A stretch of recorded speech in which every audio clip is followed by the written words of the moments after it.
Hi friends, இன்னைக்கு நம்ம சேனலில் பார்க்க போகிற ரெசிபி பாதாம் பால். இதுக்கு தேவையான பொருட்கள் என்னென்னு பார்க்கலாமா? பால் நாங்கள் 2 கிளாஸ் பால் எடுத்துக்கிறோம். பாதாமை சின்ன சின்னதாக கட் பண்ணி எடுத்துக்கலாம். பட்டை, கிராம்பு, ஏலக்காய், மஞ்சள் தூள், கொஞ்சமாக குங்குமப்பூ. இது ஆப்ஷனல் தான்.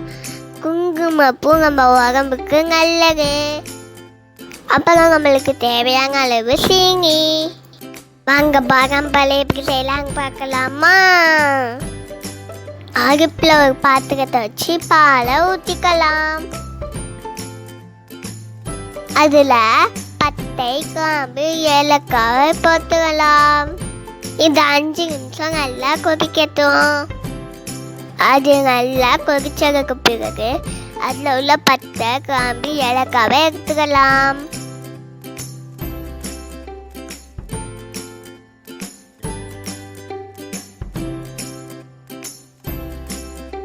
எல்லாத்தையும் எடுத்தாச்சு. இப்போ அந்த பாலில் மஞ்சள் தூள் சேர்த்துக்கலாம்.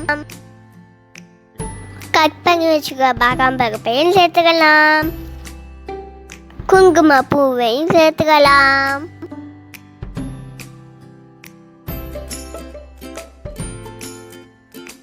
எல்லாத்தையும் நல்லா மிக்ஸ் பண்ணிடுங்க.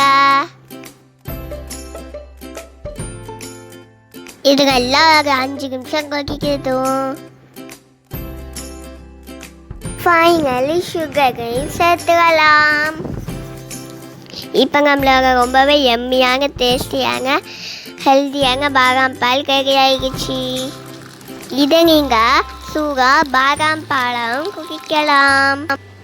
இல்லாட்டி நீங்கள் ஃப்ரிட்ஜில் வச்சு பாதாம் கீராவும் குடிக்கலாம். இது ரொம்பவே ஈஸியாக ஒரு 10 நிமிஷத்தில் சூப்பராக செஞ்சுக்கலாம். கண்டிப்பாக இதை வீட்டில் ட்ரை பண்ணி பாருங்க. நம்ம ரெசிபி உங்களுக்கு பிடிச்சிருந்தா லைக் பண்ணுங்கள், ஷேர் பண்ணுங்கள், கமெண்ட் பண்ணுங்கள். நம்ம சேனலை சப்ஸ்கிரைப் பண்ணுங்கள். Bye friends.